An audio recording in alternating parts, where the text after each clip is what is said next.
At Sunday lunch, my grandson asked who the old lady in the chair was.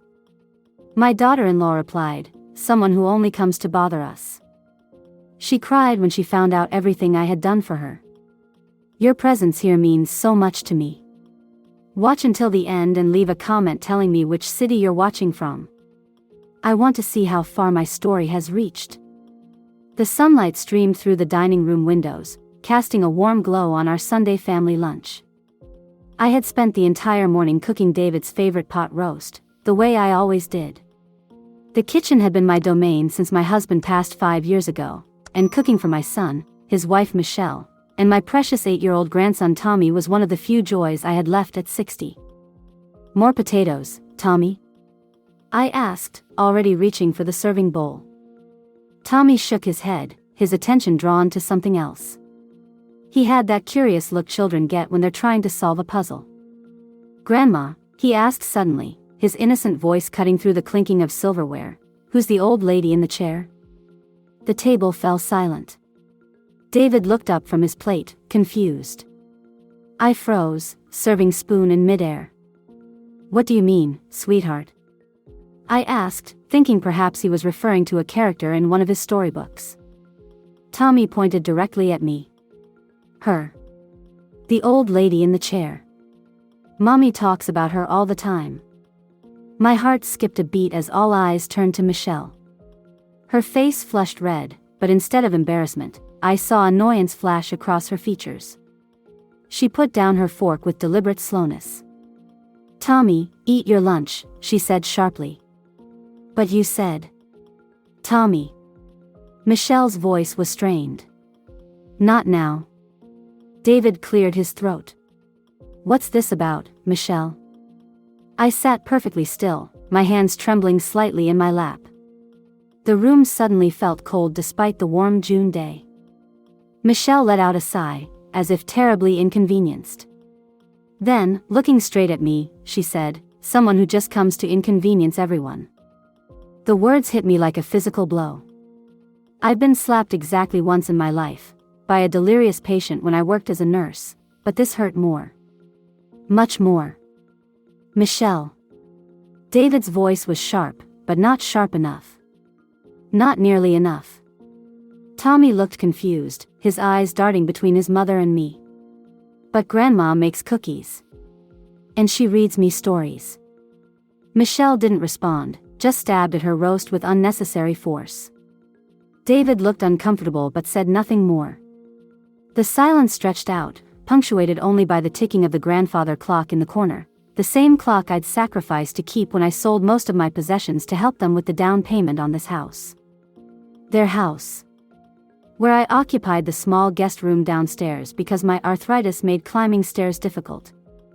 I placed the serving spoon back in the bowl carefully, afraid it might clatter if I let it go too quickly. My throat felt tight, and I focused on breathing evenly. "I think I'll go lie down for a bit," I managed to say, my voice sounding distant to my own ears. "But we haven't had dessert," Tommy protested. "You made apple pie." "You can serve it, David," I said, rising slowly. I'm suddenly not feeling very well. Michelle didn't look up. David muttered something about checking on me later. As I walked to my room, I caught Michelle whispering to David, though clearly loud enough for me to hear, "She's always doing this, creating drama at every meal." I closed my bedroom door quietly behind me and sat on the edge of my bed. The light filtering through the lace curtains I'd hung myself created patterns on the hardwood floor. This room had been a storage space before I moved in. David and Michelle had, generously, cleared it out when I sold my house to help them afford this place. For the first time, I let myself consider what I had suspected but pushed aside for years. I wasn't welcome here. I was the old lady in the chair. An inconvenience. Tears slid down my cheeks as I thought about everything I'd done for them. The nights I'd stayed up with Tommy when he had colic as a baby while Michelle and David slept. The money from my retirement fund that had gone toward their mortgage when David temporarily lost his job. The meals I cooked, the laundry I folded, the garden I tended. And this was how Michelle saw me. How she spoke about me to my own grandson. I wondered if David knew. If he felt the same way. The fact that he hadn't properly defended me answered that question too clearly. I opened my bedside drawer and pulled out the small photo album I kept there. In it were pictures of Tommy as a baby in my arms, David's wedding day, my late husband James smiling at the camera from our favorite fishing spot. Family. I had always thought family meant something unbreakable. Now I wasn't so sure. A soft knock on the door interrupted my thoughts. I quickly wiped my eyes. "Grandma?" Tommy's small voice called out. "Can I come in?" I took a deep breath. "Of course, sweetheart." He pushed the door open, holding a plate with a slice of apple pie. "I brought you dessert," he said, his expression serious. "And I'm sorry Mommy was mean." My heart broke and mended in the same moment. I patted the bed beside me, and Tommy carefully set the pie on my nightstand before climbing up. "It's all right, Tommy," I said, though it wasn't. "Why does Mommy call you the old lady in the chair?" he asked, his innocent eyes fixed on mine. I hesitated, unsure how to answer without speaking ill of his mother. "Sometimes grown-ups say things they don't mean," I lied. But I knew Michelle had meant every word. And now I had to decide what I was going to do about it. Sleep eluded me that night.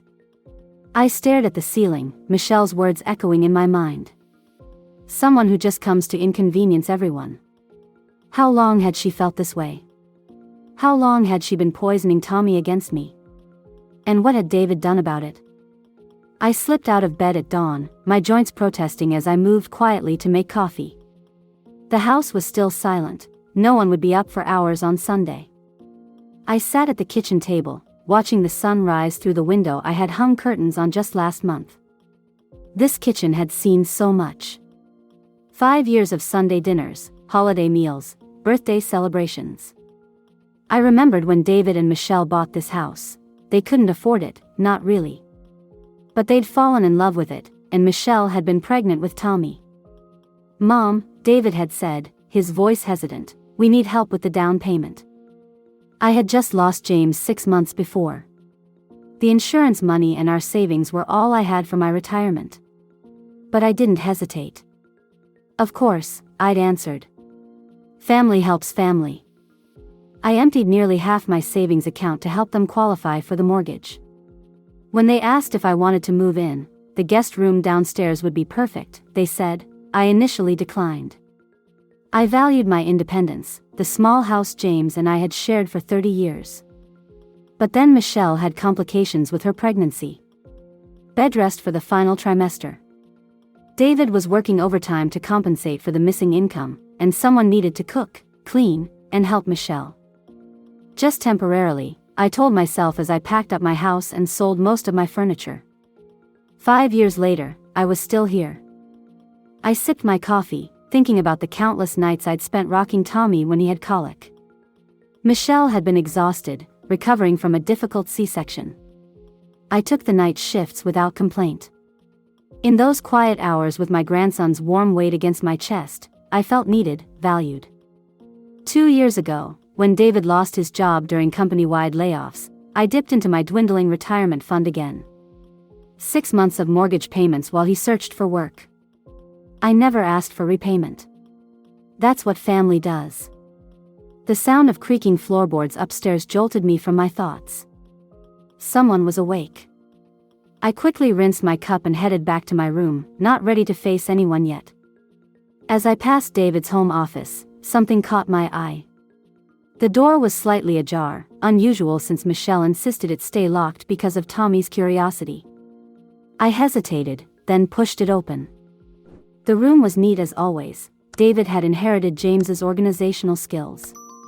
But on the desk sat a stack of mail, and atop it was an envelope addressed to me. It had been opened. My hands trembled as I picked it up. Inside was a card from my sister Ellen in Florida. The postmark was from 3 weeks ago. I hadn't received it. With a growing sense of unease, I opened the desk drawer where David kept household documents. Behind the files was a small box. Inside were at least a dozen cards and letters addressed to me, birthday cards from old colleagues, Christmas greetings from my cousins, Even a letter from my brother Robert, whom I hadn't heard from in months. All opened. All hidden. My throat tightened as I carefully replaced everything and slipped back to my room. They had been intercepting my mail. Why? To isolate me? To control what I knew? I sat on my bed, hands shaking. There was a small notebook in my nightstand that I used to record expenses, not that I had many these days. I flipped through it, adding up what I had contributed to this household over the years. The down payment. The mortgage help. The furniture I'd purchased. The groceries I bought weekly with my small pension. The total made me dizzy. I had given them nearly everything.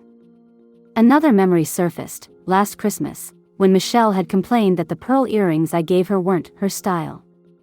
I had sold my own mother's antique brooch to buy those earrings. James had given me that brooch on our 25th anniversary. Now I wondered why I had given so much to someone who clearly resented my very presence. A soft knock interrupted my calculations. I quickly tucked the notebook away. "Come in," I called, expecting Tommy. David opened the door instead, looking uncomfortable. He hadn't bothered to change out of his pajamas. "Mom, about yesterday," he began, running a hand through his disheveled hair.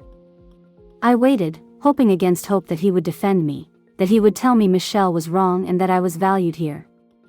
"Michelle was tired," he finally said. "She didn't mean anything by it." My heart sank. No apology. No acknowledgement of how hurtful her words had been. "Did you know she calls me the old lady in the chair to Tommy?"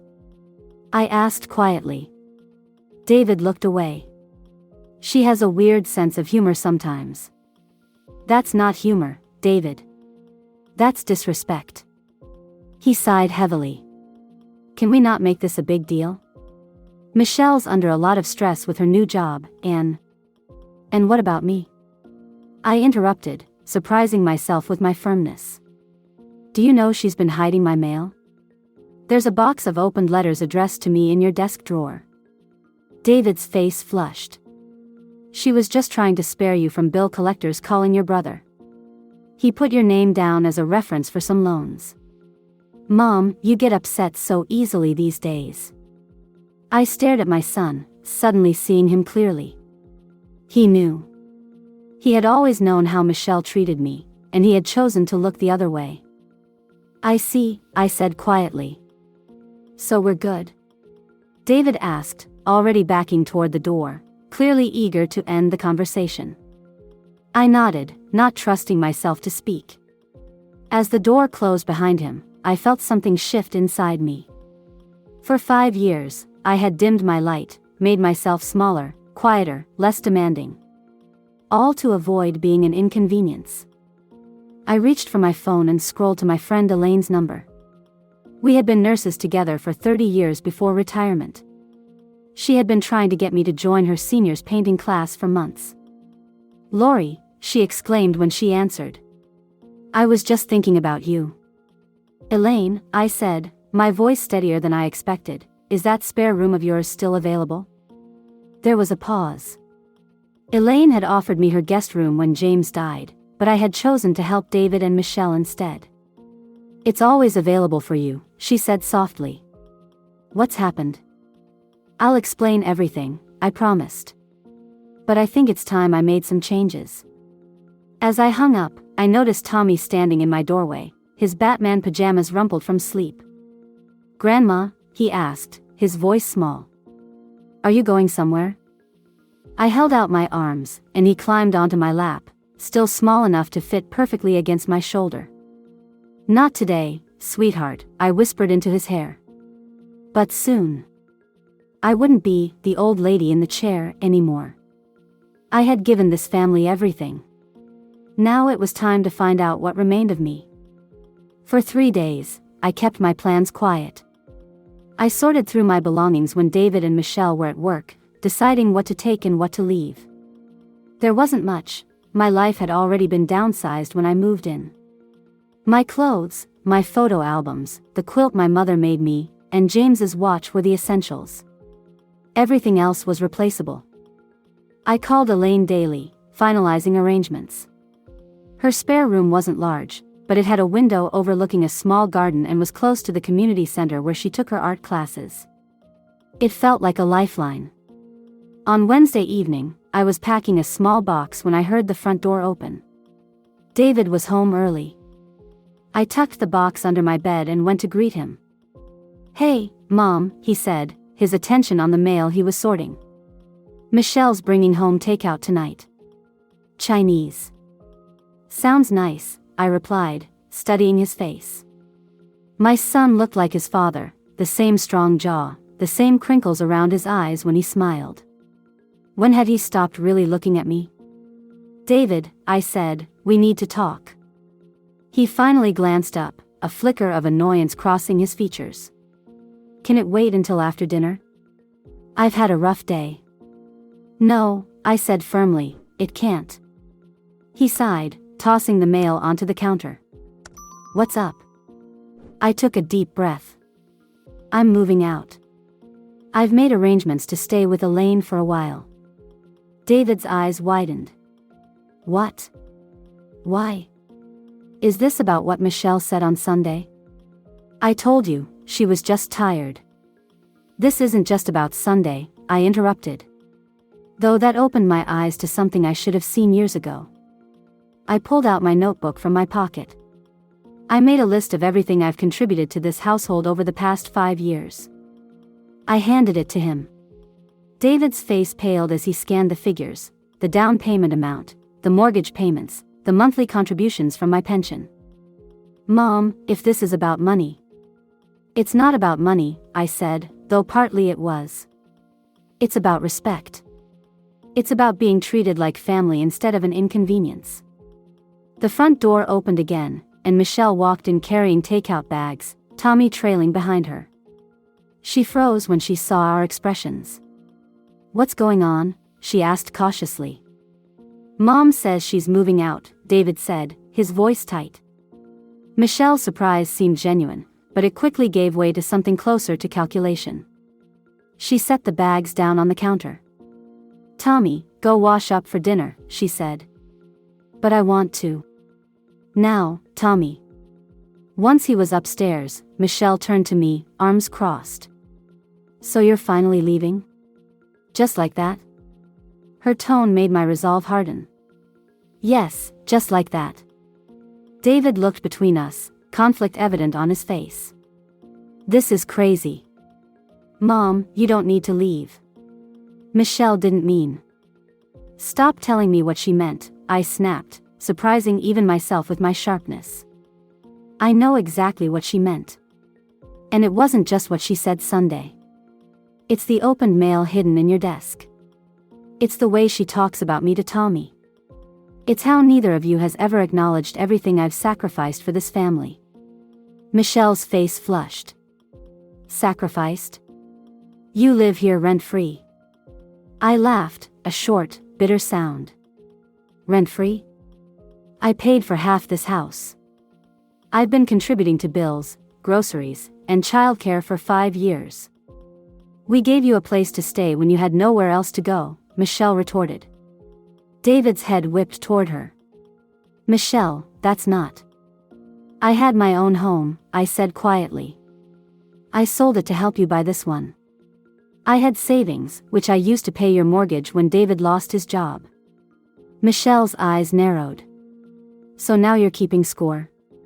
That's not what family does." "You're right," I agreed. "Family doesn't keep score. Family treats each other with respect. Family doesn't call someone, the old lady in the chair, behind their back." David stepped between us. "Look, we're all upset. Let's just sit down and—" "I found the diary," I said abruptly. The blood drained from Michelle's face. "What diary?" "The one you keep in your nightstand.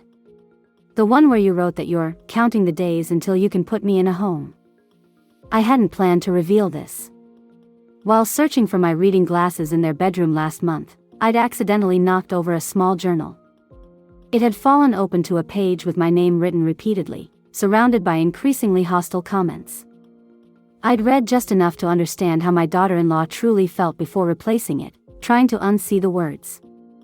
You went through my things? Michelle's voice was shrill. It was an accident, I said calmly. But it confirmed what I already suspected. You want me gone? David looked stunned. Michelle, is this true? Did you write that? Michelle's face contorted. She's twisting things. I was just venting.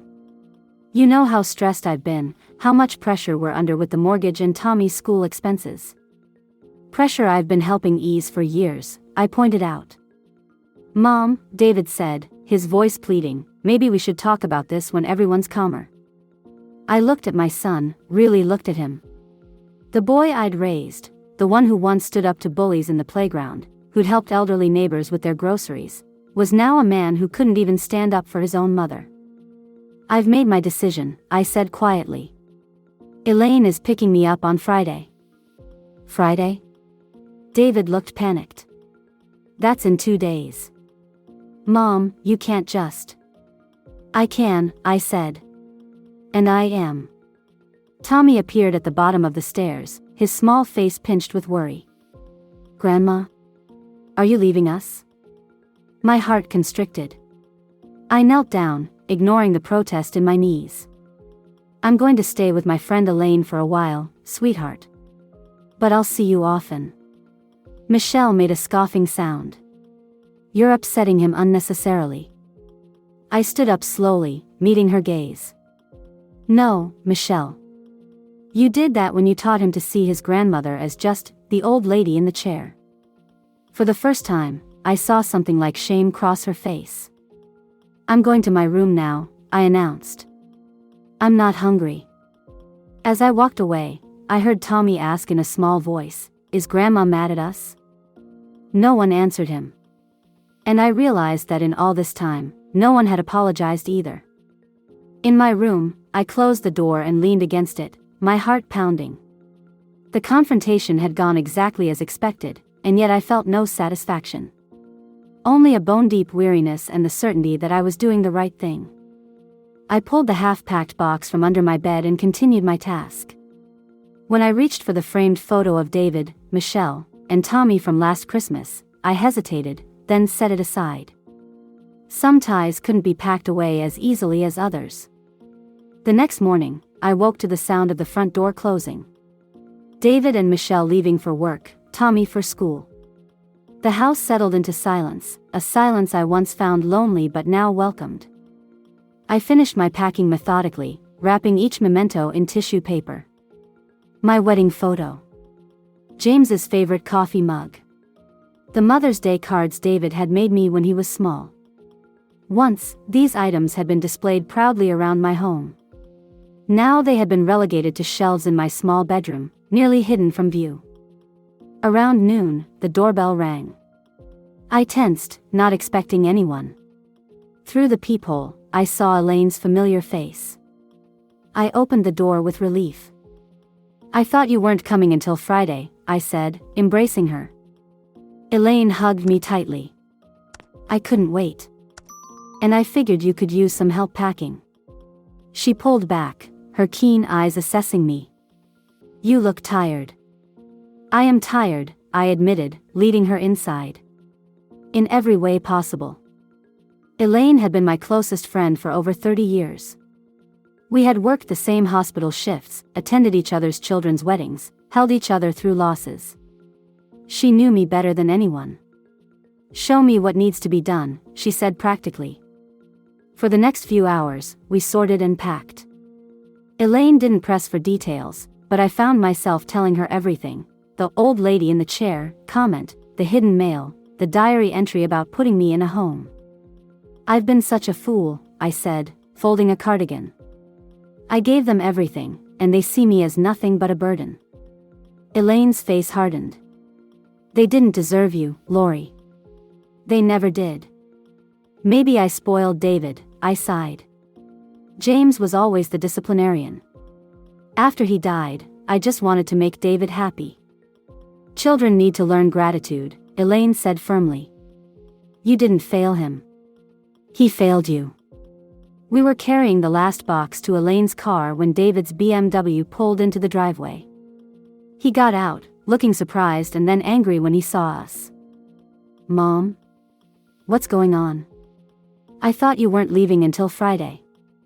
"Change of plans," I said simply. Elaine came early. David glanced at the boxes in the trunk. "You're really doing this? Just walking out?" "I'm not walking out, David. I'm moving on." I closed the trunk. "I'll come back for the furniture tomorrow." "The furniture?" His voice rose. "You're taking furniture now?"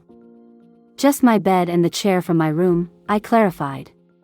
"Things I brought with me." David ran a hand through his hair, clearly distressed. "This is crazy. Can we please just talk about this? Come inside." I hesitated, looking at Elaine. "I'll wait in the car," she said, giving my arm a supportive squeeze. I followed David into the house. He paced the living room, agitated. "Mom, this is so sudden. If you're unhappy here, we can make changes. Maybe Michelle could." "This isn't just about Michelle," I interrupted. "It's about how I've been treated by both of you." David stopped pacing. "What are you talking about? I've always looked out for you." I nearly laughed. "Have you, David? When was the last time you stood up for me when Michelle made one of her cutting remarks? When did you last acknowledge all I've done for this family? You're my mother. That's what mothers do." "No," I said firmly. "That's what family members do for each other. It goes both ways. I'm not your ATM or your free babysitter. I'm a person who deserves respect." David looked genuinely confused. "Is this about money? Because if you need the down payment back." "This is not about money," I snapped. Then, more calmly, "Though now that you mention it, it would be nice if you acknowledged that I've spent my retirement helping you." He had the grace to look ashamed. "Things have been tight. You know that." "Yes, and I've never complained about helping. But I won't be dismissed and disrespected in the process." David sank onto the couch, suddenly looking very young and lost. "What am I supposed to tell Tommy?" "He adores you." My heart clenched. "Tell him the truth. That grandma loves him very much but needed her own space. He can visit me at Elaine's anytime. And Michelle? You know how she is. She'll never let this go." "That's between you and Michelle," I said. "Just like your marriage is between you and Michelle. I've spent too long being involved in things that aren't my business." David looked up sharply. "What's that supposed to mean?" I sighed, debating whether to say what I'd been holding back. "I know Michelle resents me. I know she thinks I interfere. And maybe she's right. Maybe it's time you two figured out how to manage without me." David was silent for a long moment.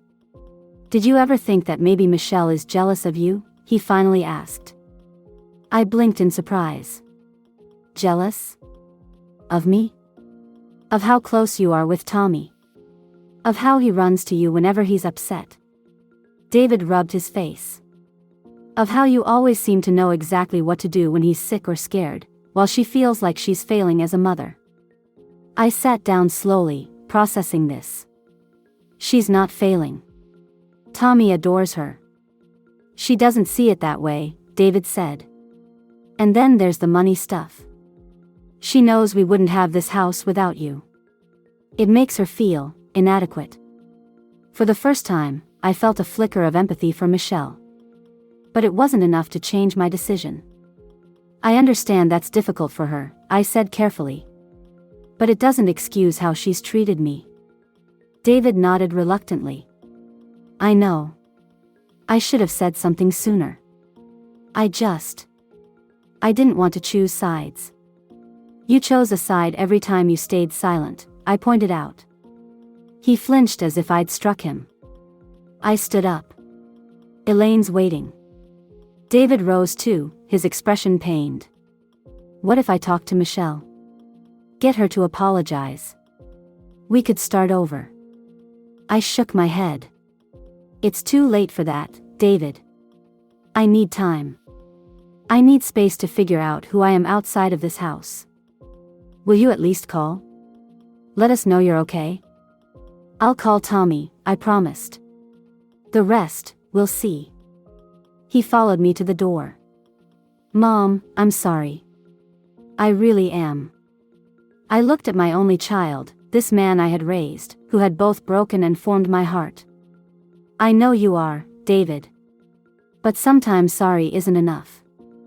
As I walked to Elaine's car, I felt both lighter and heavier. Lighter because I was finally standing up for myself. Heavier because I was leaving behind the family I had sacrificed everything for. Elaine didn't speak as I buckled my seatbelt, just started the car and pulled away from the curb.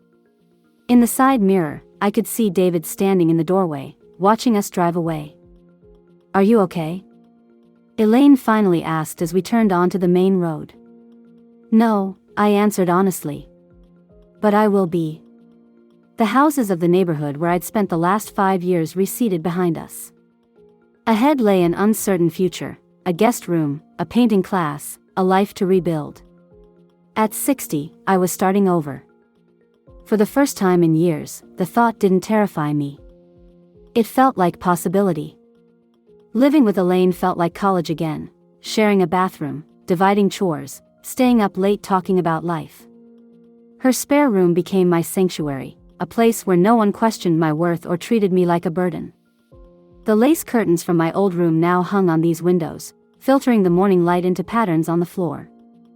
You're looking better, Elaine remarked one morning, 2 weeks after I'd moved in. There's color in your cheeks again. I smiled, stirring my coffee. I didn't realize how much stress I was under until I left. Have you heard from them? She asked cautiously. Tommy calls every night before bed, I said. David texted once to ask if I needed anything from the house. Nothing from Michelle. Elaine snorted. Typical. What did you tell David? That I had everything I needed. And I did. My small room contained only what was truly important to me now. The painting class Elaine had urged me to join met 3 times a week at the community center. My first attempts were embarrassingly bad, but there was something freeing about making mistakes without anyone judging me. About starting fresh at 60. You have a good eye for color, our instructor, Martin, told me after the 3rd class. He was about my age, with salt and pepper hair and kind eyes. Don't be afraid to really express yourself. I hadn't realized how long it had been since someone had encouraged me to express myself. The call came on a Thursday, nearly a month after I'd left. I was in the kitchen helping Elaine prepare dinner when my phone rang. David's name flashed on the screen. Hello? I answered, trying to keep my voice neutral. Mom. His voice was tight, strained. I need you. My heart skipped. Is Tommy okay? He's fine. A pause. It's Michelle. She's gone. I sat down heavily. What do you mean, gone? She left. 3 days ago. His voice cracked. She said she couldn't do this anymore. Couldn't handle the pressure, the mortgage, he stopped abruptly. The responsibilities, I finished for him. Yeah. He sounded defeated. She left a note saying she needed space. That she'd call when she figured things out. I closed my eyes, absorbing this. Where are you now? At home. Tommy's at school. I called in sick to work. His voice dropped. I don't know what to tell him, Mom. How to explain that his mother just left. The irony wasn't lost on me. Why are you calling me, David? A long silence. Because I need help. Because I don't know how to do this alone. Do what alone? Everything. His voice broke. The house is a mess. There are bills I don't understand. Tommy keeps asking when you're coming back, and now he'll be asking when Michelle's coming back, and I don't have answers for either question. I felt a surge of conflicting emotions, concern for Tommy, satisfaction that David was finally experiencing the consequences of his choices, guilt for feeling that satisfaction.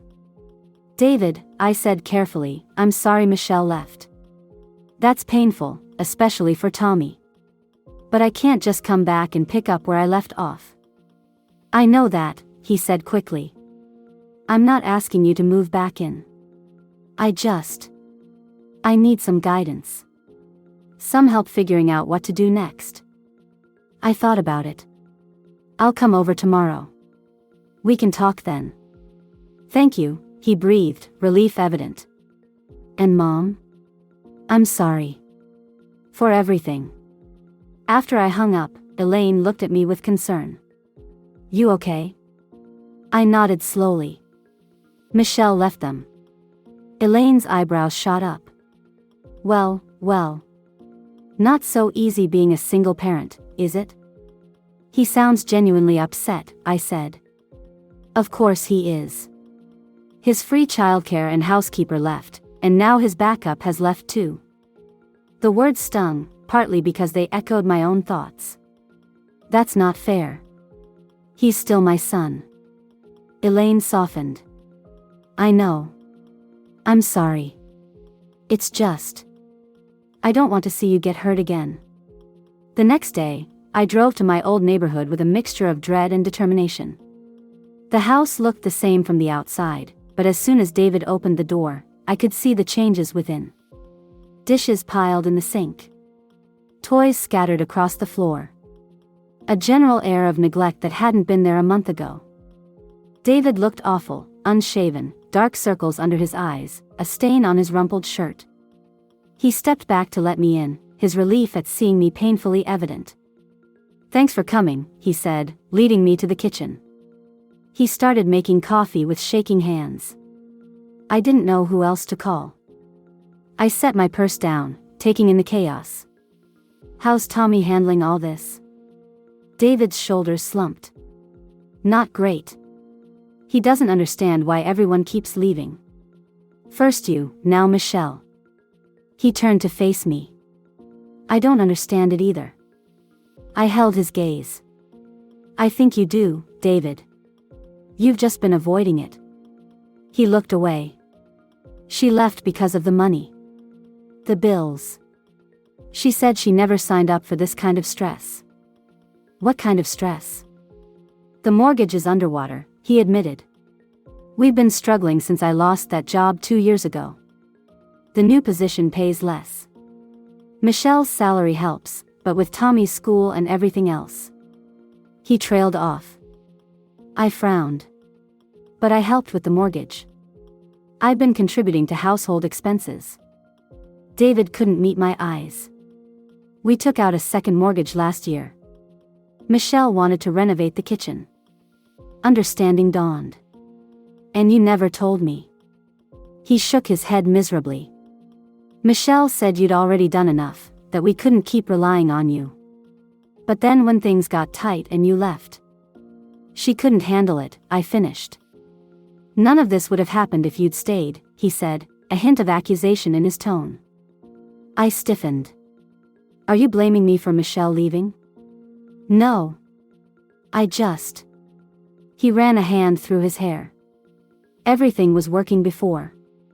We had a system. A system where I provided free childcare, housekeeping, and financial support while being treated like an inconvenience." David flinched. "It wasn't like that." "It was exactly like that," I said firmly. "And now you're seeing what life is like without someone picking up the slack." For the first time, real shame crossed his face. "You're right," he whispered. "I never appreciated what you did. What you sacrificed." I wanted to stay angry, to hold on to my resentment. But seeing my son broken like this, I couldn't. Not completely. "Show me these bills you don't understand," I said with a sigh. For the next hour, we sorted through the financial mess.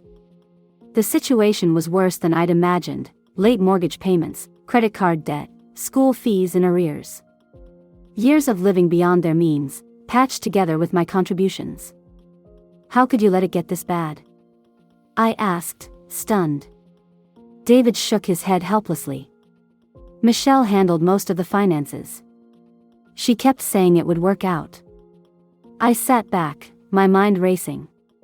You need to sell the house. It's too much for one income. But Tommy loves it here. His school, his friends. It's not sustainable, David. You're drowning in debt. He stared at the pile of bills, then at me. What would you do? If you were me? I considered the question carefully. I'd downsize. Find an apartment close to Tommy's school. Create a budget and stick to it. And I'd start being honest, with Tommy, with myself, with everyone. David nodded slowly. Will you help me? Please. The doorbell rang before I could answer. David frowned, clearly not expecting anyone. When he opened the door, I heard a familiar voice that made my blood run cold. I need to talk to Lori, Michelle said. Is she here? Michelle stood in the doorway, her normally perfect appearance disheveled. Her eyes were red-rimmed, her hair pulled back hastily. She clutched her purse like a shield. Can I come in? She asked, looking past David at me. David stepped aside wordlessly. Michelle entered, her gaze fixed on me. The confidence she usually carried was gone, replaced by something unfamiliar, vulnerability. You've been crying, I observed neutrally. She nodded once, quick and jerky. I've been doing a lot of that lately. David closed the door, the tension in the room palpable. I'll make more coffee, he muttered, retreating to the kitchen. Michelle and I stared at each other across the living room. The woman who had called me, the old lady in the chair, now looked lost, almost childlike in her uncertainty. Why did you come back? I asked. She took a deep breath. I went to stay with my sister in Portland. I was furious at David, at this house, at everything. She paused. Then my sister asked me why I was really angry. And I realized. What? I prompted when she faltered. That I was angry at myself. Michelle's voice cracked. For how I treated you. For how I handled everything. I remained silent, waiting. She'd had her say for years. Now it was my turn to listen. My sister has this neighbor, Michelle continued, sinking into a chair. An older woman who lives alone. No family visits her. No one calls. She sits by her window every day, watching the world go by. Her eyes met mine. I looked at her and thought, is that going to be me someday? It doesn't have to be, I said quietly. I know that now. Michelle twisted her hands in her lap. When you left, everything fell apart. The house, our finances, Tommy. Her voice broke. David told me what you discovered. About our debt. About the second mortgage. I nodded, still not sure where this was heading. I came back because I realized something, she said. We've been living a lie. Pretending we could afford this life, pretending we were doing it on our own. She looked up, tears in her eyes. But the truth is, we needed you. Not just your money or your help with Tommy. We needed your wisdom. Your stability. The admission hung in the air between us. David returned, setting down 3 mugs of coffee before sitting beside Michelle. They didn't touch, a conspicuous space between them. I told Michelle what you said, he said to me. About selling the house. About being honest. Michelle nodded. He's right. We can't afford this place. We never could, not really. She met my gaze directly. I was embarrassed. Ashamed that we needed help. That I needed help. So I lashed out at you instead of admitting it. Why? I asked simply. Why was it so hard to just be honest? Because I wanted to be perfect, Michelle whispered. My own mother was a mess, always borrowing money, never stable. I swore I'd never be like her. But instead, I became someone worse. Someone cruel. I took a sip of coffee, letting her words sink in. You hurt me, I said finally. Deeply. I know. Michelle's lips trembled. I'm so sorry, Lori. So terribly sorry. I studied her face, seeing real remorse there. But apologies were easy. Change was hard. When you left, David said quietly, I realized how much we'd taken from you. Not just money. Your dignity. Your sense of belonging. He reached for Michelle's hand. We want to make it right. How? I asked. We've listed the house, David replied. We found an apartment near Tommy's school. It's small, but it's what we can afford. And I've applied for a full-time position at the office, Michelle added. No more part-time work. No more pretending we can live on less. I raised an eyebrow. And Tommy? Who will care for him after school? They exchanged glances. We've enrolled him in the after-school program, David said. It's not ideal, but it's what we can manage right now. And on days when that doesn't work, Michelle added, we were hoping, maybe you might want to spend time with him. Not as a babysitter, she added quickly. As his grandmother. The olive branch was there, tentative but real. I'd like that, I said softly. Michelle bit her lip. There's something else. She reached into her purse and pulled out a small velvet box. I found this when we were packing. It was in a drawer in our room. She handed it to me. Inside was my mother's antique brooch, the one I'd sold to buy Michelle's pearl earrings last Christmas. David told me you sold this to buy my gift, Michelle said, her voice thick. I had no idea. When I said they weren't my style. She trailed off, shame coloring her cheeks. How did you get it back? I asked, stunned. I tracked down the jewelry store, David explained. Paid twice what they gave you for it. It belongs with you, Mom. I ran my finger over the delicate metalwork, emotions welling in my throat. Thank you, I managed. We sat in silence for a moment, the weight of the past and the uncertainty of the future hanging between us. I'm not moving back, I said finally. I need my own space now. We understand, David nodded. We're not asking for that. But we're asking for a second chance, Michelle added. A chance to build something new. Something honest. I considered her words. Relationships take work. And trust. Trust that's been broken needs time to heal. We know, they said in unison. The front door burst open, and Tommy ran in, backpack bouncing. He stopped short when he saw me, his eyes widening. Grandma, he cried, launching himself into my arms. You came back. And Mommy too. I held him close, breathing in the scent of playground and peanut butter. I'm just visiting today, sweetheart. His face fell. But you're not staying? And Mommy's not staying either? Michelle moved to kneel beside us. I am staying, Tommy. I'm sorry I went away for a while. Tommy looked between us, his young face serious. Is everyone mad at each other? I smoothed his hair. No, honey. We're all just figuring things out. Like a puzzle, he asked. I smiled. Exactly like a puzzle. Later, as I prepared to leave, David walked me to my car. We really are sorry, Mom, he said. For everything. I nodded, the brooch now pinned to my sweater. I know. Will we see you soon? Yes, I said decisively. I'll come for dinner next Sunday. At your new apartment. His face brightened. Really? Really? I touched his cheek. But there are conditions. Anything. First, I'm bringing dessert. Only dessert. I'm not cooking the entire meal anymore. He smiled ruefully. Fair enough. Second, I want weekly outings with Tommy. Just the two of us. Of course.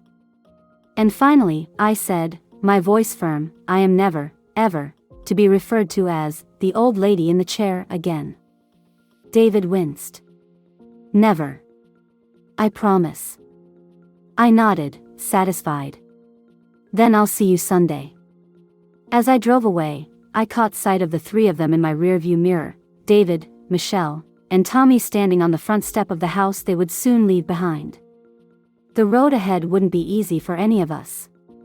Trust, once broken, takes time to rebuild. But for the first time, I felt hopeful that we were all moving in the right direction. 3 months later, I stood in the community center gallery, nervously adjusting the frame of my painting. The spring art show was about to open, and my seaside landscape, amateur but heartfelt, hung proudly among dozens of others. It's beautiful, a voice said behind me. Martin, my art instructor, smiled warmly. You've come a long way since your first class. Thank you, I replied, feeling my cheeks warm. We had been seeing each other for coffee after class for the past month, a slow, gentle courtship neither of us had expected. The gallery doors opened, and visitors began trickling in.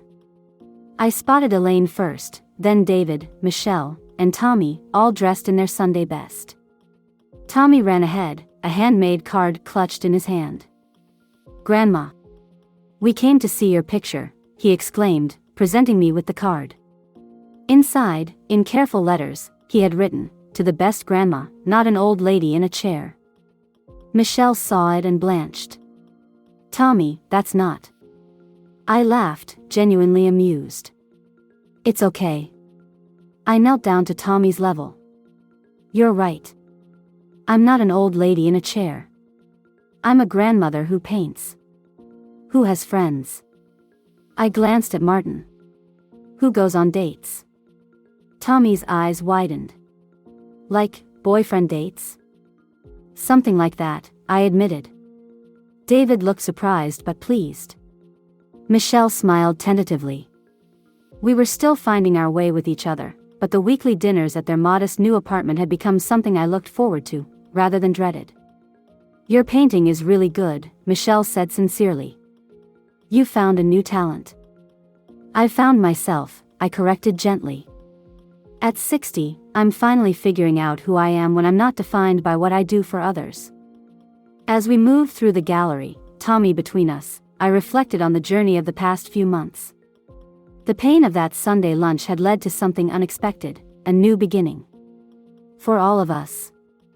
I was no longer invisible. I was Lori, artist, friend, grandmother, woman with her own dreams and boundaries. The chair I now occupied was one of my choosing, and from it, I could see a future bright with possibilities I had never dared imagine before.